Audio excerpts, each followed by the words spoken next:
Please protect the representative of justice. Please push her far away from this royal family. Hello everyone and welcome back to the real Srishti show. और आज हम बात करेंगे अप्रैल 2026 के जो 3 upcoming के dramas हैं उनके बारे में।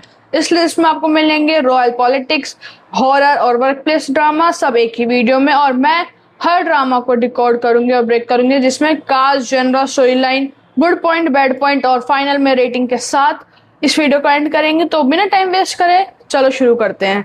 ड्रामा नंबर 1 की बात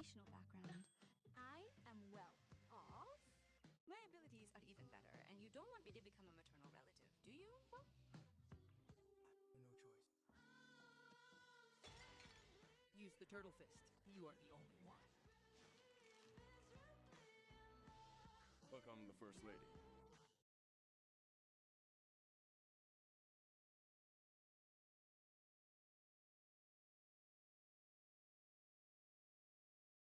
बात करें तो वो है परफेक्ट क्राउन, जिसकी कास्ट में है आयु, ब्योन जो सुक, ना सांग युन एंड गोंग स्यूक युन।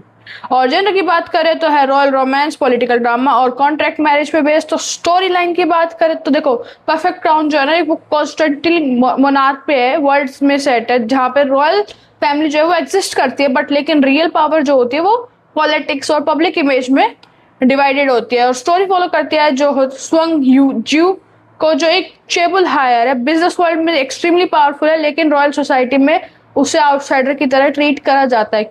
उसे कभी भी प्रॉपर रिस्पेक्ट नहीं मिलती। लेकिन क्यों नहीं मिलती? वो है क्योंकि वो एक रॉयल ब्लड लाइन नहीं है। दूसरी साइड पे है प्रिंस आयन, वो नाम का प्रिंस है, उसके पास कोई एक्चुअल पावर नहीं है। पैलेस के अंदर वो एक एडवाइजरी के कंट्रोल में है और दूसरे रॉयल मेंबर को वो ओवरशैडो करता रहता है। तो इस चक्कर में उसे पावर तो है उसके पास, पर स्टेटस नहीं है। ठीक है, तो ऐसे ही एक के पास पावर है, दूसरे के पास स्टेटस है। एक के पास पावर नहीं है तो स्टेटस है, एक के पास स्टेटस है तो पावर नहीं है, ये वाला चीज है। तो उनकी लाइफ तब चेंज होती है जब वो एक रॉयल चैरिटी इवेंट में मिलते हैं, जहां से युन जू जो है वो एक सीनियर रॉयल मेंबर के सामने पब्लिकली इंसल्ट किया जाता है, लेकिन वो चुपचाप रहता है, बजाय स्टैंड लेती है। और वहीं पे मूवमेंट मीडिया कंट्रोवर्सी बन जाती है और इसी इंसिडेंट के बाद वो रॉयल स्पॉटलाइट में आ जाती है। फिर वो एक बोल्ड डिसीजन लेती है कि वो कॉन्ट्रैक्ट मैरिज करेगी, वो कॉन्ट्रैक्ट मैरिज का प्रपोजल देगी प्रिंस आयन को। उसका सिंपल गोल होता है कि रॉयल फैमिली में एंट्री लेनी है ताकि उसे स्टेटस मिले, और इंटेंटली प्रिंस मना कर देता है। लेकिन पैलेस के पॉलिटिकल प्रेशर की वजह से उसे दोबारा सोचना पड़ता है कि करनी चाहिए या नहीं। उसको समझ आता है कि उसने जो स्टेप्स नहीं लिए ना, वो अपनी पोजीशन लूज कर सकता है अगर वो सुअर नहीं करता है शादी। तो फिर उसके बाद फाइनली कॉन्ट्रैक्ट मैरिज में आते हैं वो लोग और एग्री करते हैं शादी। दोनों पब्लिकली परफेक्ट कपल लगते हैं, लेकिन प्राइवेट में उनका रिलेशनशिप एक कॉन्ट्रैक्ट मैरिज से ज्यादा कुछ नहीं है, वो कोल्ड और फॉर्मल रहते हैं। बाद में टाइम बीतता है, वो एक दूसरे को समझने लगते हैं कि हाँ, यूजी को पता चलता है कि प्रिंस कोल्ड नहीं है, वो बस उस सिस्टम जैसा उसका सिस्टम है वो वैसा बन चुका है, वो उसने सिस्टम को बना दिया है। तो प्रिंस को समझ आता है कि जो यूजी है वो ग्रीडी नहीं है, वो गोल्ड डिगर नहीं है, बस उसे सोसाइटी एक्सेप्ट नहीं करी और वो चाहती है कि सोसाइटी उसे एक्सेप्ट करे। जब उनका बॉन्ड ग्रो होता है तब एक पॉलिटिकल स्कैंडल हो जाता है और वो सब कुछ हिला देता है। रिवील होता है कि उनकी शादी भी पैलेस मैनिपुलेशन के पार्ट में हो सकती थी और ह्यूजू हर्ट हो जाती है और पैलेस छोड़ने का डिसीजन लेती है। मतलब इतना आगे वो आगे फिर पैलेस छोड़ने का डिसीजन लेते हैं और ये मूवमेंट प्रिंस को फोर्स करता है कि वो पहली बार अपनी रॉयल अथॉरिटी के अगेंस्ट स्टैंड ले। और अब स्टोरी में ये क्वेश्चन रेज करती है कि क्या पावर और कंट्रोल के अंदर, सिस्टम के अंदर लव सर्वाइव कर सकता है या नहीं। तो पूरी स्टोरी इसके बारे में। गुड पॉइंट की बात करें तो स्ट्रॉन्ग लीड है, केमिस्ट्री की फुल पॉसिबिलिटी है, रॉयल और मॉडर्न कॉन्सेप्ट का यूनिक मिक्स है और इमोशनल कैरेक्टर है और हाई प्रोडक्शन तो है ही क्योंकि आयु है। बैड पॉइंट की बात करें तो कॉन्ट्रैक्ट मैरिज टू बहुत फेमिलियर है, मतलब हर दूसरे उसमें आपको देखने मिल जाएगा। और पैलेस पॉलिटिक्स पे पेसिंग स्लो कर सकती है पैलेस पॉलिटिक्स, और रोमांस को ज्यादा प्रेडिक्टेबल हो सकता है। तो रेटिंग की बात करें तो 8.5 आउट ऑफ 10। ड्रामा नंबर 2 की बात 형우가 사주와 이름을 적는다. 소원을 말하고 훈련 취소. 전송 버튼을 누른다.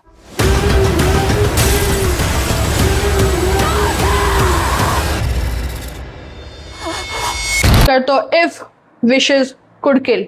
कास्ट की बात करें तो Yun Su Yung, Kang Mina and Baek Sun Hu मिलेंगे आपको। जेनर की बात करें तो टीन हॉरर, थ्रिलर और मिस्ट्री है।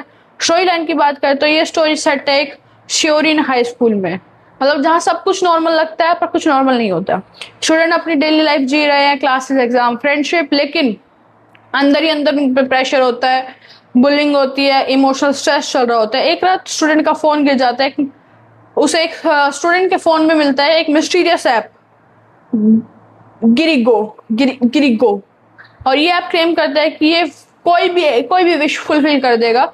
बट इनिशियली स्टूडेंट अपना मजाक में यूज करते हैं। एक बुलेट स्टूडेंट सडनली पॉपुलर हो जाता है और एक वीक स्टूडेंट सडनली टॉपर बन जाता है और सब कुछ परफेक्ट लगने लगता है कि हाँ गिरिगो तो काम कर रहा है। लेकिन फिर एक स्टूडेंट की मिस्टेरिकली डेथ हो जाती है और स्कूल सुसाइड में तो बोल देते हैं कि, लेकिन स्टूडेंट को डाउट होता है कि जल्दी पता चलता है कि हर विश के साथ एक हिडन कॉन्सिक्वेंसेज है। अगर कोई कुछ गेन कर रहा है तो उसे कुछ लूज करना होगा, एंड मे बी ये हर चीज में ही होता है। जैसे जैसे और स्टूडेंट ऐप यूज करते हैं तो सिचुएशन कंट्रोल से बाहर आ जाती है, फ्रेंडशिप ब्रेक होने लगती है, हेलुसिनेशन स्टार्ट होता है और ट्रस्ट कंप्लीटली डिसअपियर हो जाता है। मेन ग्रुप में डिसाइड करता है कि गिरिगो का जो ओरिजिनल फाइंड करना होगा। उसको इन्वेस्टिगेशन में पता चलता है कि ये ऐप एक पास्ट इंसिडेंट से कनेक्टेड है, एक अनएक्सप्लेन्ड स्टूडेंट डेथ। और सब शॉकिंग बात है, ऐप रैंडम नहीं है बिल्कुल भी। ऐप ये स्पेसिफिक उन लोगों को टारगेट कर रहा है जो उस पास्ट ट्रेजेडी से लिंक है। जैसे जैसे ट्रुथ सामने आता है, रियलिटी और इल्यूजन का डिफरेंस ब्लर होने लगता है कि हाँ अब क्या रियलिटी है क्या डिल्यूजन है, कुछ नहीं पता चल रहा। इवन ऐप डिलीट होने के बाद भी वो स्टॉप नहीं करता, जैसे वो आया था ना ब्लू वेल, उस टाइप का। तो एंड में ये रिवील होता है कि गिरिगो सिर्फ एक ऐप नहीं है, वो एक पनिशमेंट सिस्टम है जो कभी खत्म ही नहीं होती। और स्टोरी एक ओपन एंडिंग के साथ फिनिश होती है और हिंट देते हैं कि ये सिस्टम अभी भी एग्जिस्ट करता है, और इसी के साथ स्टोरी एंड हो जाती है। गुड पॉइंट की बात करें तो स्ट्रॉन्ग साइकोलॉजिकल हॉरर कॉन्सेप्ट है, modern tech based fear element, fast pacing और इंगेजिंग मिस्ट्री है, और हाई टेंशन और एटमोसफेयर का। बैड पॉइंट की बात करें तो कॉन्सेप्ट थोड़ा फेमिलर लग सकता है, कुछ लॉजिकल गैप्स हो सकते हैं कि हाँ, और स्केरी मूवमेंट प्रेडिक्टेबल लग सकते हैं। Rating 8 out of 10। Last but not the least,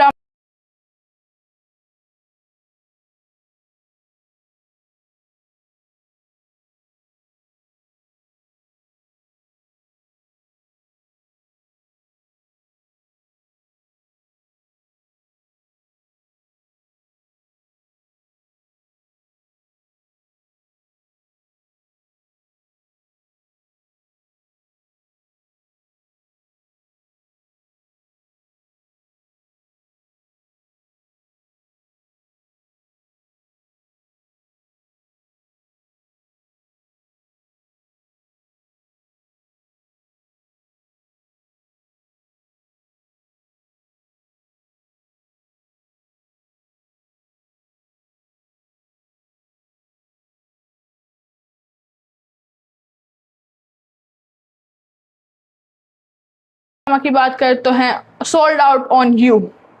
ये sold out on you. Cast की बात करें तो Ahn Hyoseop, Chae Wonbin and Kim Beom. Genre की बात करें तो rom com, workplace drama. Story line की बात करें तो ये ड्रामा सेट है होम शॉपिंग और कॉस्मेटिक इंडस्ट्री के वर्ल्ड पे।